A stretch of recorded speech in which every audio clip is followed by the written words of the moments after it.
अभी तक जितने भी बच्चों से मेरी इकोनॉमिक्स रिलेटेड बात हुई है, सबका कहना है कि भाई पेपर अच्छा नहीं गया, बिगड़ गया, ये हो गया। लेकिन नाव्या का कहना है कि वो इकोनॉमिक्स में 250 आउट ऑफ 250 एक्सपेक्ट कर रही हैं।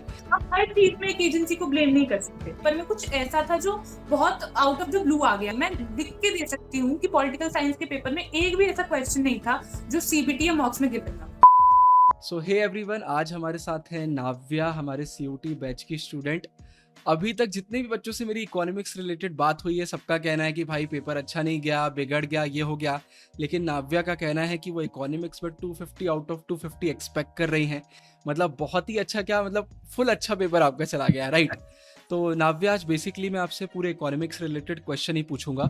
सबसे पहले सबसे मेन क्वेश्चन से चालू करते हैं कि आपका जो अभी सीयूटी का इकोनॉमिक्स का पेपर हुआ है, वो क्या पैटर्न था, कितने क्वेश्चन आए, वेटेज क्या था? सबसे ज्यादा तो मैं मैथ्रो की ही वेटेज बोलूंगी, क्योंकि और बहुत ही ज्यादा मुझे ऐसा लगता है जैसे सब बच्चे बहुत ज्यादा एक्सपेक्ट कर रहे हैं कि इतना अच्छा एग्जाम नहीं गया। जितने रिव्यू मैंने पढ़े और मैंने जो पिछला आपका इंटरव्यू भी देखा था, उसके अकॉर्डिंग मैंने एक चीज नोटिस की कि कोई न्यूमेरिकल एक्सपेक्ट नहीं कर रहा था, जो चीज मेरे लिए थोड़ी एस्टोनिशिंग थी। क्योंकि अगर आप खुद ही ये चीज अज्यूम कर रहे हैं कि कोई चीज नहीं आएगी और वो बुक में ऑलरेडी गिवन है, तो वो आपके साइड से प्रॉब्लम है। मुझे ऐसा लगता है आप हर चीज में एक एजेंसी को ब्लेम नहीं कर सकते। जैसे अब मेरे 3 एग्जाम थे, इंग्लिश, पॉलिटिकल साइंस और इकोनॉमिक्स। अगर इंग्लिश की बात करें तो वो गैप बहुत ज्यादा थी, मेरा भी उतना अच्छा एग्जाम नहीं गया। बट हम उस चीज के लिए उन्हें ब्लेम नहीं कर सकते जो पैटर्न उन्होंने पहले ही दे रखा है। न्यूमेरिकल बेसिक बहुत पहले से आ रहे हैं, मैंने जितने भी पीवाईक्यूज करे थे सब में थे। बस प्रॉब्लम इस बार ये थी कि 2-3 की जगह 3-4 आए थे। बट मुझे नहीं लगता कोई भी ऐसा था कि जिसको कॉन्सेप्ट हमारे बैच में ना कराया हो, या फिर दीदी ने पहले से ही ना बताया हो कि ये आ नहीं सकता। और अगर आप थोड़े बहुत भी पीवाईक्यूज किए होंगे तो यू वुड नो कि ये वाले न्यूमेरिकल्स बनने चाहिए थे। तो मुझे लगता है न्यूमेरिकल सारी प्रॉब्लम थी।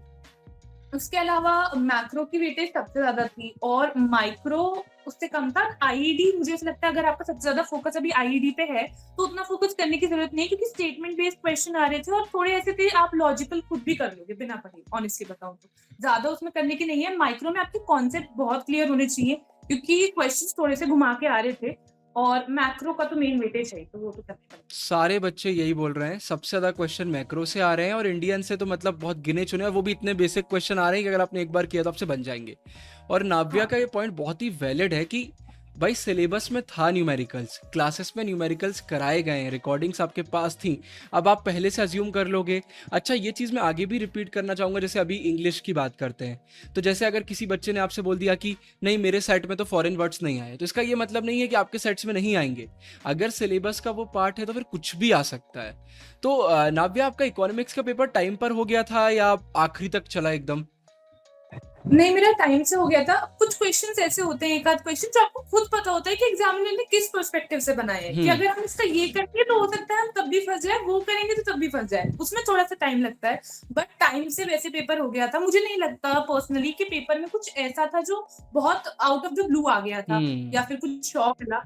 पेपर नॉर्मली था, न्यूमेरिकल्स एक दो ज्यादा थे, बट अगर थोड़ा भी हमने पीवाईक्यूज प्रैक्टिस किए होंगे तो बन जाने चाहिए। और मतलब आपका इस पे क्या कहना है? जैसे कि न्यूमेरिकल्स की बात कर लेते हैं या फिर कोई भी डिफिकल्ट क्वेश्चन की बात करते हैं, तो उसको कैसे टैकल आपने किया, कितना टाइम दिया, जिससे आपको ऐसा भी ना हो कि एंड में एकदम आप पैनिक करने लग जाओ? मुझे ऐसा लगता है भैया, जैसे आपने लास्टली हमारी जो मॉक्स की क्लास ली थी तो आपने हमें बहुत डिटेल में बताया था कि कौन कौन से ऑप्शंस हमें चूज करने थे। मुझे ऐसा लगता है कि बच्चे यूज ही नहीं करते हैं ऑप्शंस। मैंने देखा है ये ऐसा, जब भी मैं लोगों को लाइक जीसी पे भी बता रही होती हूँ कि वो कुछ यूज ही नहीं करते। वो सीधे बस सोचते हैं कि हमने ये वाला ऑप्शन मार्क कर दिया, एंड तक हम इसी पे टिके रहेंगे। जरूरी नहीं है। अगर आपको कोई क्वेश्चन टफ लग रहा है, मार्क फॉर रिव्यू में डालो, आगे बढ़ो।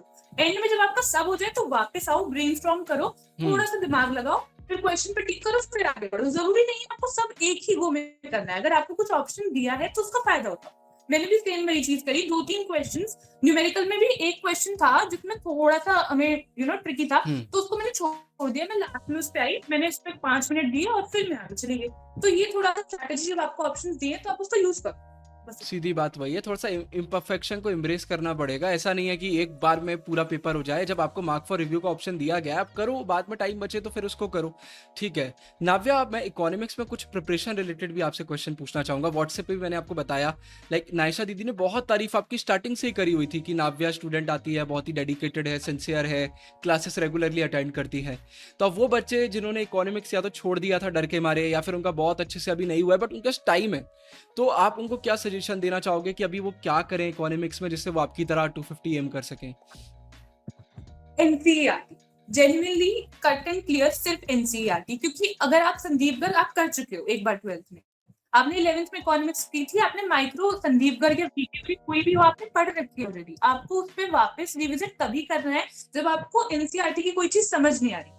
और उसके लिए आपने हमें संदीप गर्ग की रिकॉर्डिंग्स प्रोवाइड कर रखी है, हमारी क्लासेस भी होती है, हर एक चीज ऐसा है कि मतलब हमें प्लेट पे सर्व करके दी हुई है एक तरीके से, अगर मैं बताऊं तो सिर्फ एनसीईआरटी पे फोकस करो। दूसरा, खुद से अज्यूम मत करो कि ये वाली चीज तो नहीं आएगी। तीसरा, अगर आपको पीवाईक्यूज के बेसिस पे अज्यूम करना है तो आप फिर भी एक तरीके से कर सकते हैं, पर तब भी आप रिस्क लेकर चल रहे हो। अगर आप ये सोच रहे हो ये बॉक्स है, इस बॉक्स से कुछ नहीं आएगा, वो बॉक्स दिया ही इसलिए है कि उससे क्वेश्चन पूछा जाता है।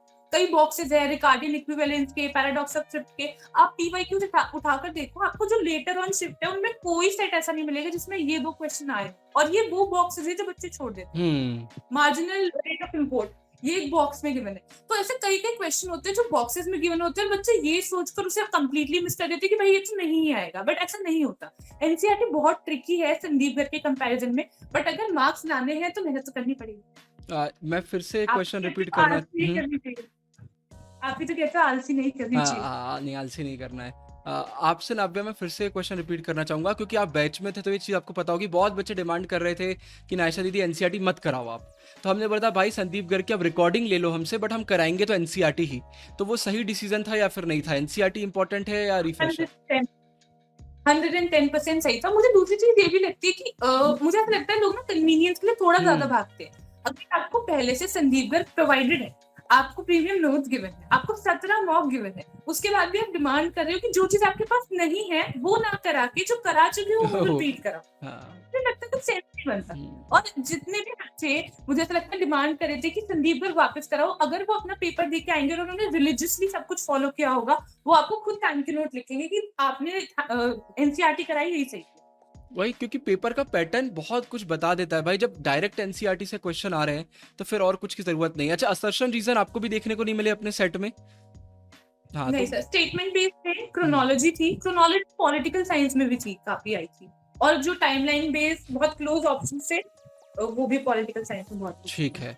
तो नाव्या, अभी आपका इकोनॉमिक्स के साथ साथ पॉलिटिकल का पेपर भी हो गया है और इंग्लिश भी हो गया है, राइट? तो इन दोनों में भी अगर आप कुछ टिप्स या कुछ बताना चाहो, आप दोनों पेपर का एक्सपीरियंस अपना।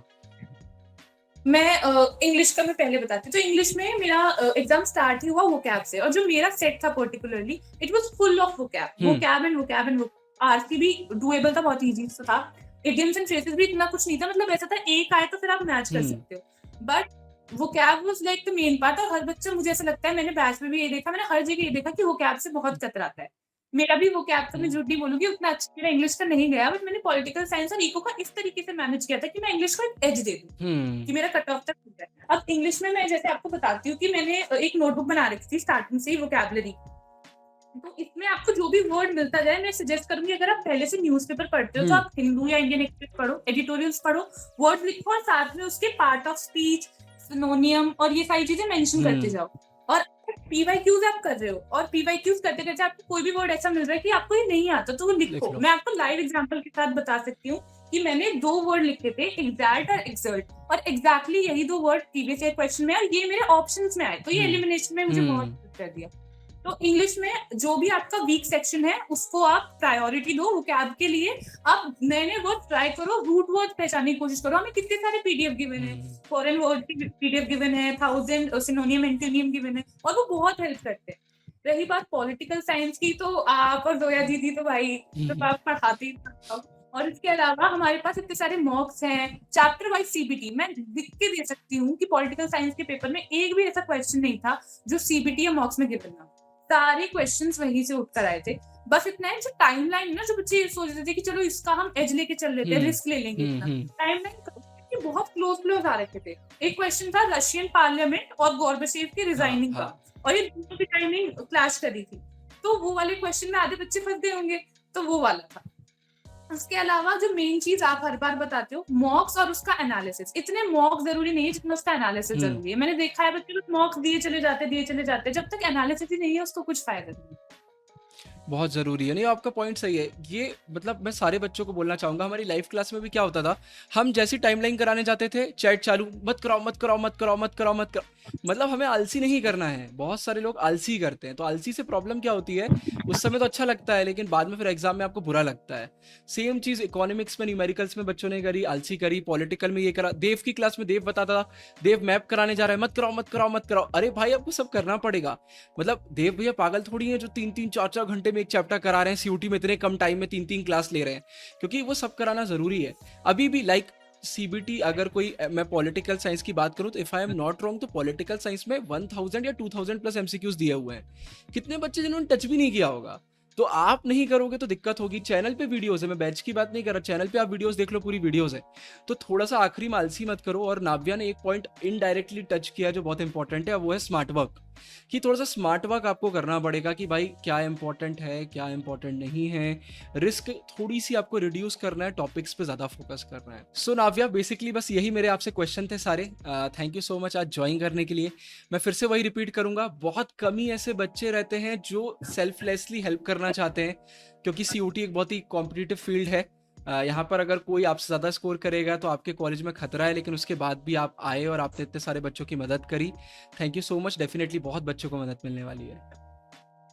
Thank you so much sir, क्योंकि कम्युनिटी एज अ होल ही बहुत अच्छी है। मैं जनरली बताऊँ तो सिर्फ मेरी बात नहीं है, हर एक बच्चा, हर एक टीचर एक दूसरे की हेल्प करने के लिए हमेशा आगे रहता है। तो this community is like touchwood the best one that I have ever been with. Thank you so much Navya, thank you so much.